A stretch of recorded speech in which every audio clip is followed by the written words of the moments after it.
하나님의 말씀은 디모데후서 4장 1절부터 8절까지 말씀입니다. 봉독하겠습니다. 하나님 앞과 산자와 죽은 자를 심판하실 그리스도 예수 앞에서 그의 나타나실 것과 그의 나라를 두고 음이 명하노니 너는 말씀을 전파하라. 때를 얻든지 못 얻든지 항상 힘쓰라. 범사에 오래 참음과 가르침으로 경책하며 경계하며 구원하라. 때가 이르리니 사람이 바른 교훈을 받지 아니하며 귀가 가려워서 자기의 사욕을 좇을 스승을 많이 두고 또 그 귀를 진리에서 돌이켜 허탄한 이야기를 좇으리라. 그러나 너는 모든 일에 근신하여 고난을 받으며 전도인의 일을 하며 내 직무를 다하라. 관제와 같이 벌써 내가 부음이 되고 나의 떠날 기약이 가까웠도다. 내가 선한 싸움을 싸우고 나의 달려갈 길을 마치고 믿음을 지켰으니 이제 후로는 나를 위하여 의의 멸류관이 예비되었으므로 주 곧 의로우신 재판장이 그날에 내게 주실 것이니 내게만 아니라 주의 나타나심을 사모하는 모든 자에게니라. 아멘. 기도하겠습니다. 하나님 아버지 늘 감사합니다. 오늘도 거룩한 주의 날 맞이하여 부활의 산소망을 붙잡은 하나님의 사람들 주 앞에 나와 경배와 찬양을 드립니다. 존귀하신 하나님 아버지, 이 시간 증거되는 말씀이 우리 모두에게 힘이 되게 하시고 능력이 되게 하시고 생명이 되게 하여 주시옵소서. 전하는 자나 듣는 자가 다 함께 은혜 있기를 바라옵고 우리 구주 예수 그리스도 이름으로 기도하옵나이다. 아멘. 주일 예배를 앞두고 어저께 참 많이 울었습니다. 그 이유는 나를 위해서 이렇게 깊이 구체적으로 중보기도 하는 목사님들이 있구나 하는 사실에 큰 감동을 받았고요. 저는 사실 어떤 간증에 대한 내용들을 100% 신뢰하지 않는 사람입니다. 오직 말씀과 어긋나거나 벗어나면 무시하는 그런 사람인데, 그 목사님이 나를 위해 오랫동안 참 기도해 오신 분이라는 것을 느꼈고, 그가 주님 앞에 받은 바 저한테 대한 어떤 메시지가 저의 실제와 너무나 흡사했기 때문에 제가 많이 울었습니다.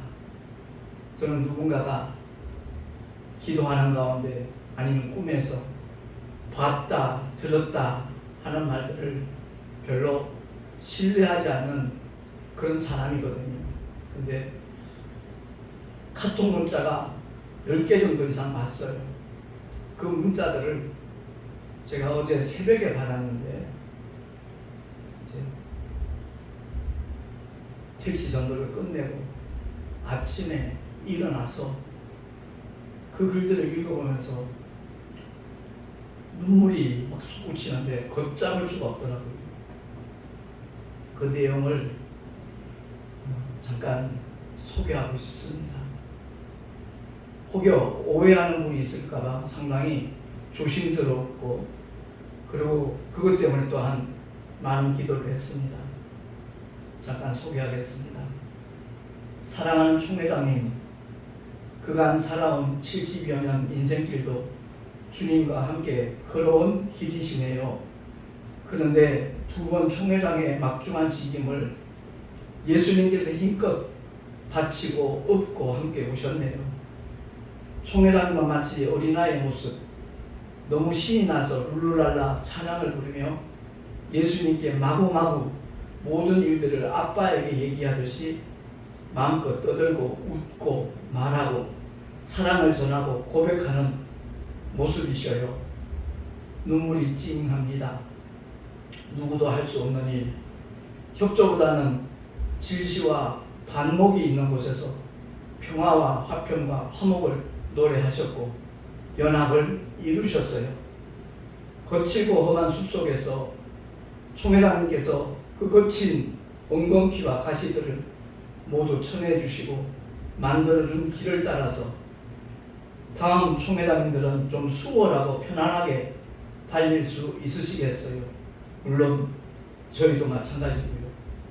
목사님이 우리 총회장, 노회장이어서 저희는 수혜를 많이 입었네요. 혜택 만능의 해결사가 목사님이십니다.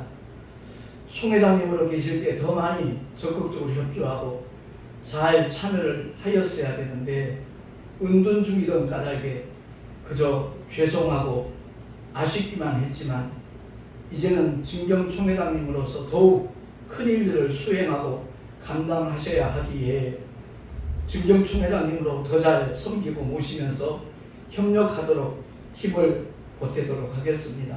할렐루야. 그 열악한 환경과 상황 가운데서 극한 직업, 아마 택시 연도를 말하는 것 같아요. 극한 직업과 합동통신 총회장님의 모든 일들을 다 마치시고 팔에 힘이 풀릴 때까지 모든 삶을 마칠 때까지 굳건히 든든히 지켜주셔서 여기까지 오게 하고 있게 하신 주님께 감사, 찬양, 존귀, 영광을 올려드립니다. 의의 멸류관을 예비해 주신 주님, 또한 준비가 되신 총회장님 사랑하고 축복합니다. 주님이 사랑하시는 총회장님께 주님께서 나를 드러내주고 자랑하며 영광 돌리는 김정호 목사 최고라고 말씀하시네요. 양손을 번쩍 들고 엄지척을 해주고 계시네요. 머리 위로 사랑의 하트까지 크게요.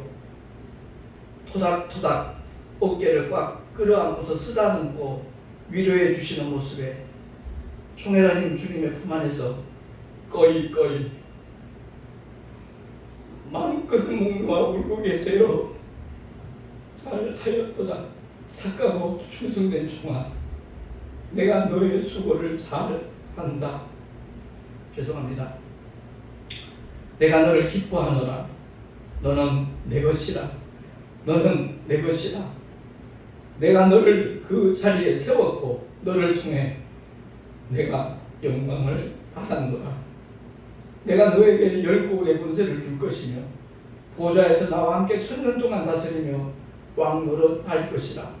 내가 영원토록 너와 함께 하리라. 사랑한다. 나의 아들, 나의 신부, 나의 종 김정호 목사라고 하십니다. 할렐루야. 언제 어느 자리에서도 나에게 영광 돌리며 최선 다해 그 자리를 지키며 나를 사랑하고 자랑한 것과 많은 영혼을 안고 품고 사랑하고 어루만지며 내 아내와 어머니를 나의 사랑으로 공경하며 보살피며 섬겨준 것, 내가 참으로 고맙게 여기고 기억한다고 하시는군요. 할렐루야. 모든 이 귀감이 되고 그리스도를 전파하기에 불철주야 애를 쓰고 힘쓰시는 우리 귀한 김정호 총회장님, 주님께서 언제나 항상 총회장님 편이시며 저희도 늘 함께입니다. 더욱 힘내십시오. 아직은 이루실 사명이 많기에 하나님이 특별한 은혜와 은총으로 털끝 하나 상치 않게 보호하신 은혜에 감사하옵고, 조금이라도 아프고 상하고 멍들고 아픈 통증은 나사렛 예수 그리스도 이름으로 다 떠나갈지어다. 떠나가고 흔적도 없을지어다. 그리스도의 권세와 권능으로 옷 입을지어다. 천군천사는 총회장님이 언제 어느 곳을 가시든 간에 운전대를 붙잡고 두 발을 붙잡고 수종을 들지어다. 지키고 보호할지어다. 군대에서부터 성경을 수배도 하시며 어머니와 온 가족도 전도하셔 믿음의 명문 가문을 이루신 우리 김정호 총회장님은 하나님이 특별히 세우시고 인정해 주시는 종뿐만 아니라 말씀으로 심지 아니한 모든 것들을 뽑고 파괴하고 파멸하고 넘어뜨리며 새로이 하나님의 말씀으로 건설하고 심게 하신 열국의 왕이십니다. 할렐루야. 이런 장문의 글들이 와서 처음에 좀 읽기가 민망하기도 했고요. 그랬는데 내 삶과 사역의 현장과 별로 어긋나지 않는 그런 문장들이어서 눈물이 발칵 쏟아지더라고요. 그래서 제가 그런 답글을 보냈어요. 과찬의 글들이 나로 하여금 내 삶을 다시 돌아보게 만드네요. 그렇게 답장을 보냈더니 과찬이라니요, 그저 주님이 보여주시고 들려주시는 그대로 전달하였습니다. 주님께서 기뻐하시니 다시 한번 새 힘을 내십시오. 주님께서 독수리에 날개치는 것과 같은 새 에너지를 공급해주고 계셔요. 할렐루야. 이렇게 답장해도 왔더라고요. 연임 기간 너무 수고 많으셨다면서 보약까지 지어왔거든요. 저한테 일부러 괜한 립서비스를 할 이유가 없는 분입니다. 그 목사님의 진실한 기도에 주님께서 응답한 것이 아니라고는 제가 부정할 수도 반박할 수도 없었습니다. 그보다 더 중요한 것은 내가 걸어가는 길이 바로 그러한 믿음으로 가고 있다는 것을 주님이 알고 계시고 또 주님으로부터 확정을 받았다는 점에서 너무나 기쁘고 감사했습니다. 참 이 글을 읽으면서 많이 울었어요. 카톡에 와 있는 그 문자를 이 A4 용지에 기록을 하면서도 눈물이 쉼없이 흘렀습니다. 그래요. 누구나 다 힘든 인생길을 가고 있어요. 그런데 대다수의 그 인생길은 자기를 위한 인생길이잖아요. 근데 저 같은 경우는 정말 하나님의 사랑 은혜를 깨닫고 난 다음에 천국과 지옥이 허상이 아니거든요. 실존 세계거든요. 그 세계를 모르는 사람들에게 천국을 알려주는 것, 가장 가기 쉬운 곳이 천국이거든요. 정말 하나님의 사랑을 깨닫고 그 은혜를 거부하지 아니하는 한 믿음으로 받아들이기만 한다면 누구나 갈 수 있는 곳이 천국인데 그 천국을 알지 못하는 인생들, 아무리 잘 먹고 잘 살아도 아무리 건강하고 예쁘고 멋있어 보여도 그가 갈 곳은 지옥의 영혼이 꺼지지 않는 불못이거든요. 그것을 알기에 저는 그 영혼들이 참 불쌍하다는 그런 마음을 하나님이 부어주셨어요. 나이 70 하나에 택시전도 정말 쉽지 않아요. 어느 누구도 알아주는 사람 없다 할지라도 주님이 알고 계신다. 네 수고를 내가 알고 있다. 이 말씀에 제가 눈물이 왈칵 쏟아지더라고요. 그렇습니다. 우리 모두는 다 언젠가 이 나그네 인생길을 마칠 겁니다. 이 세상을 떠날 겁니다. 분명히 주님 앞에 서는 날이 있을 겁니다. 지금 이 지구상에 살고 있는 모든 인생들은 부활할 겁니다. 근데 어떤 부활을 할 것인가? 예수 믿고 생명의 부활인가? 하나님을 거부하고 심판의 부활을 할 것인가? 우리 각자의 몫입니다. 누구나가 선택해야 될 것입니다. 그 선택에 대한 결과도 역시 그 사람의 몫이 될 것입니다. 그러고 난 다음 오늘 아침에 보니까 또 어느 귀한 은혜로운 믿음의 사람의 그 CT에서 출연한 동영상을 보냈더라고요. 6.25 동란 때 부산으로 다들 피난 갔잖아요. 돈도 없고 의사도 많지 않고 그럼에도 불구하고 이북에서 내려온 장기려 박사님 얘기였어요. 그분이 참된 믿음의 사람이라는 것을 그 삶을 통하여 보여주셨는데 가난한 자들에게 무료로 진료해주는 그것을 통해서 복음병원이 탄생되게 되었잖아요. 그분의 모든 수고와 삶의 자리가 얼마나 감동적인지 모릅니다. 그 모든 것을 보면서 오늘날 과연 의사들은 어떠한가 이 생각이 얼핏 들더라고요. 정말 죽어가는 목숨을 살리는 그 고귀한 일을 일평생 장기려 박사님은 실천했거든요. 그를 향하여 보내는 찬사 이루 말할 수 없지요. 근데 동시에 제가 그런 생각이 들더라고요. 어차피 우리는 죽을 것인데 그 목숨을 살려내는 일이 그처럼 고귀하다면 목숨이 아닌 하나님의 생명을 공유할 수 있도록 하는 일이야말로 얼마나 주님이 기뻐하실까 그 생각이 들더라고요.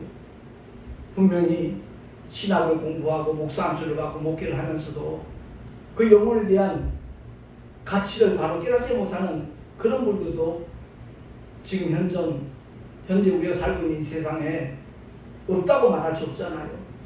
교회를 열심히 다니지만 복음 전파할 줄 모르는 그러한 성도들의 굳은 입술들 역시 마찬가지고요. 너무나 불쌍해요.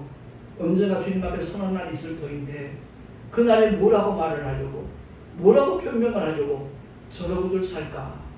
어차피 세월은 지나가는데, 돌이킬 수 없는 시간들인데 그 시간들을 허비하고 낭비하는 인생들이 우리 주변에 너무 많다라는 사실이 목회자의 한 사람으로서 너무 안타깝고 가슴이 아픕니다. 그래요. 제가 총회장 임기를 이제 내일이면 종결하게 되는 날입니다. 은행나무 연수원에서 제 109차 가을 정기 총회를 통해서 새로운 총회장이 선출될 것이고 새로운 임원들이 구성이 될 터인데, 이 총회장 임기를 마감하는 이 시점에 하나님께서 정말 생각지 않았던 한 목사님을 통해서 내 마음을 이렇게 위로하시던가 이렇게 쓰다듬어 주시는가 너무 감사했고 감격스러웠습니다. 정말 세상 모든 사람들이 다 알아준다 할지라도 주님이 나는 모른다 하면 그는 영원히 망하는 사람이잖아요.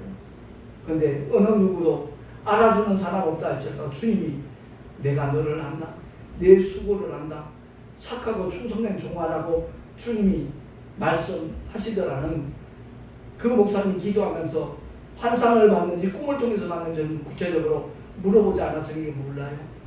그래요. 저는 주님 앞에 간구하는 모든 기도들이 그대로 상달된다는 것을 확실히 믿는 사람 중에 한 사람입니다.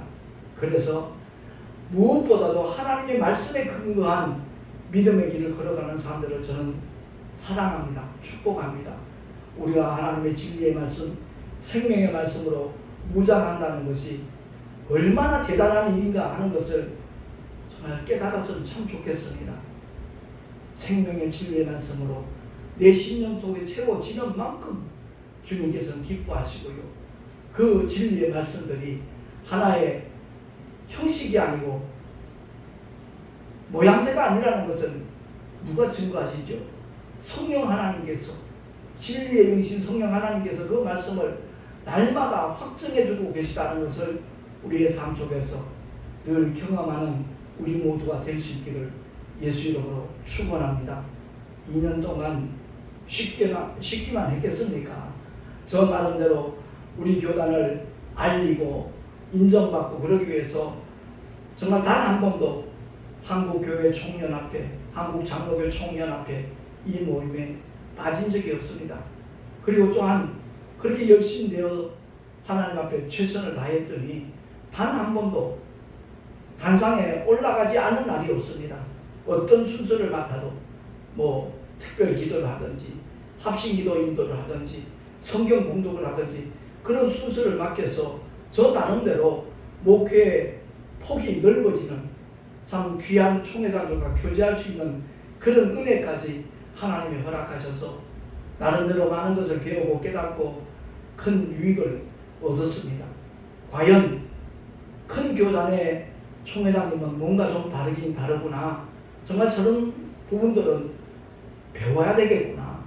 결코 우리가 소인배로 머물러 있지 아니하고 대인배가 되기 위해서 정말 마음의 자세를 바꾸는 것, 이것이 굉장한 축복이겠다 하는 깨달음까지 얻었습니다. 어제 그저께 이제 마지막 한국장로교 총연합회 임원회가 있었습니다.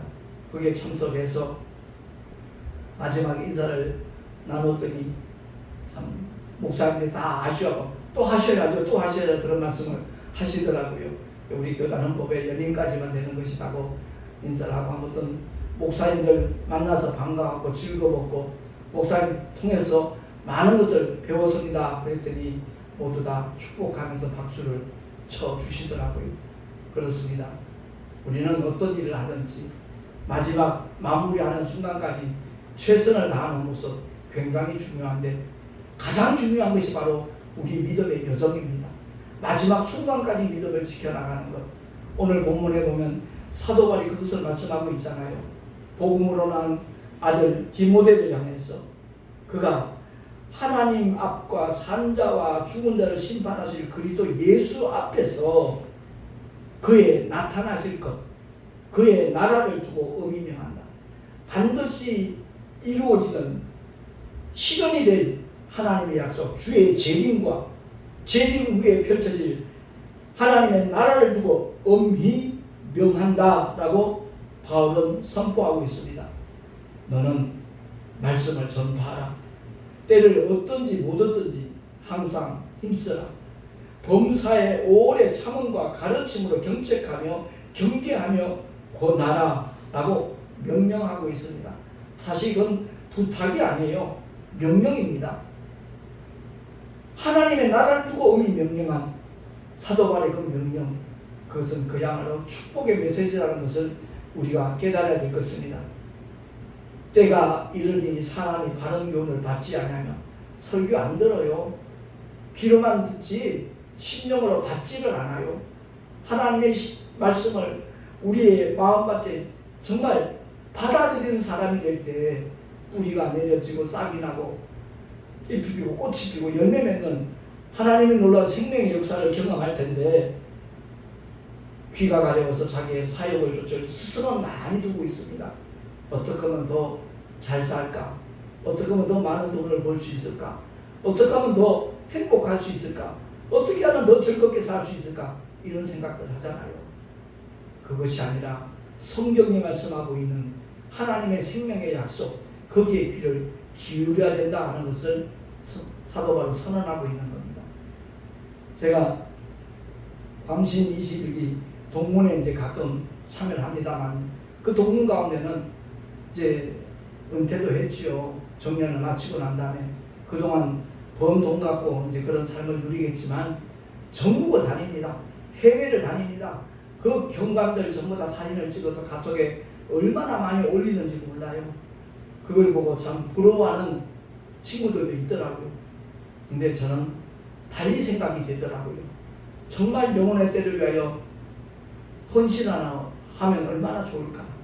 정말 주님 앞에 서는 날을 생각하고 하나님의 말씀과 동행하는 삶이 이루어진다면 그야말로 가장 복된 인생의 주인공이 될 텐데 하는 그런 아쉬운 마음이 들더라고요. 솔직히 제가 택시 전도하는 것이 일부러 제가 택시 전도를 한 게 아니었잖아요. 개척교회를 하면서 어려움에 처하였을 때, 월세주달 밀렸을 때 교회 문 닫는 것보다는 정말 내가 택시를 해야 되겠다 그런 마음을 주셨고, 지나고 보니까 그 모든 과정이 하나님의 세심하신 인도하심이었다 하는 것을 깨닫게 되는 거거든요. 그래요. 만약 그렇지 않으면 저도 일반적인 목회했을 겁니다. 그저 겉으로 보기에 그럴듯한 건물 짓고 성도들 많이 모으고 그런 목회했을는지 모르지만, 택시전도 11년 하면서 너무나 많은 것을 주님께서 구체적으로 보여주셨고 증거를 해주셨고, 심령 속에 하늘에 그야말로 산소망으로 가득가득 채워주시기 때문에 저는 겉으로 보기는 힘든 목회를 하는 것 같이 보일지 모르지만 누구보다도 행복하고 기쁜 목회를 하고 있거든요. 그래서 사도 바울의 이 메시지가 정말 우리에게 주어진 하나님의 명령으로 들었으면 참 좋겠습니다. 5절 말씀 한번 합독하겠습니다. 시작. 그러나 너는 모든 일에 근신하여 고난을 받으며 전도인의 일을 하며 내 직무를 다하라. 아멘. 디모데는 목회자잖아요. 근데 그 목회자를 하면서 모든 일에 근신하여 고난을 받으라고 합니다. 그저 대접받고 칭찬받고 존경받고 박수받는 그런 삶을 살라고 하는 것이 아니라 고난을 받으며 전도인의 일을 하며, 목회자는 설교만 하면 되는 건 줄 알고 있는 분들이 없잖아. 많이 있거든요. 아니요. 목회자가 가장 앞장선 전도자가 되어질 때 하나님께서 기뻐하신다는 것 우리가 기억을 하고, 주님이 맡겨주신 사명, 내가 너에게 분부한 그 모든 것을 가르쳐 지키게 하라. 그것이 바로 오늘날 우리 모두에게 주어진 직무라는 것을 기억을 하고, 끝으로 바울의 고백입니다. 내가 선한 싸움을 싸우고 나의 달려갈 길을 마치고 믿음을 지켰으니. 아멘. 우리의 신앙생활은 선한 싸움을 싸우는 것이라는 것 알아야 되고요. 우리의 삶은 믿음의 경주를 하는 것이라는 것을 기억을 하고 끝까지 믿음을 지키는 것, 이것보다 더 중요한 일이 없다는 것을 우리 모두가 깨달을 수 있기를 예수 이름으로 축원합니다. 자기 자리를 지키고 자기 건강을 지키고 자기 가정을 지키고 자기의 모든 위치를 지키는 것, 명예를 지키는 것 중요하죠. 그러나 그보다 더 중요한 것은 믿음을 지키는 것이라는 것을 성경은 말씀을 하고 있습니다. 그의 고백이 뭐죠? 그 설레 있는 기대감이 뭡니까? 나를 위하여 의의 면류관이 예비되었다. 주 곧 의로우신 재판장이 그날에 내게 주실 것이니 내게만이 아니라 주의 나타나심을 사모하는 모든 전도자에게, 그야말로 그날을 준비하는 모든 자들에게 똑같이 우리 주님께서 의의 면류관을 주실 것이다 라고 바울은 선언하고 있습니다. 아무쪼록 오늘 이 말씀을 통해서 말씀의 제목을 제가 최후의 복된 승리자가 되자라는 제목을 붙여봤는데, 우리 모두가 다 마지막에 웃는 자, 영원히 웃는 자가 될 수 있기를 예수 이름으로 축원합니다. 기도하겠습니다. 하나님 아버지 은혜를 감사합니다. 오늘도 우리에게 귀한 생명의 진리의 말씀을 허락하심을 감사합니다. 날마다 주의 말씀과 함께하는 믿음의 여정들이 될 수 있도록 주여 우리를 인도하여 주시옵소서. 우리 구주 예수 그리스도 이름으로 감사하며 기도하옵나이다. 아멘. 교회 소식 주보를 참고하시기 바랍니다. 내일입니다. 이제 합동통신총회 제109차 정기총회가 남양주에 있는 은행나무 연수원에서 개최가 됩니다. 2년 동안 총회장의 힘을 잘 감당할 수 있도록 수행하도록 기도해 주신 모든 분들께 감사를 드리고요. 앞으로는 정말 택시 전도에 더욱 심혈을 기울여서 복음의 씨앗을 뿌리도록 하겠습니다. 드린 예물 위하여 기도하고 축도로 예배를 마칩니다. 하나님 아버지 감사합니다. 주님을 예배하며 11조와 헌물을 드렸습니다. 기쁘시게 받아주시고 주님의 뜻을 이루시는 일에 아름답게 요긴하게 쓰임받는 예물들이 되게 하여 주시옵소서. 드린 손길들마다 하늘의 복으로 채워주시고 참으로 삶의 현장에서 주님이 책임져 주시고 주님이 축복하시고 주님이 보증하시는 승리의 길을 걸어가는 하나님의 사람들 다 되게 하여 주시옵소서. 우리 구주 예수 그리스도의 이름으로 감사하며 축복하며 기도하옵나이다. 아멘. 이제는 우리 주 예수 그리스도의 은혜와 하나님 아버지의 영원하신 사랑하심과 성령 하나님의 내주교통 인도하심과 축복하심이 진실로 의의 면류관을 받았을 수 있는 마지막에 웃는 자가 되리라 결단한 하나님의 사람들 머리 위에 그 가정과 자녀들과 삶의 자리와 또한 주께서 피로 값주고 세우신 주님의 모든 교회들 위에 제109차 가을 정기총회 위에 지금으로부터 영원토록 함께 있을지어다. 아멘.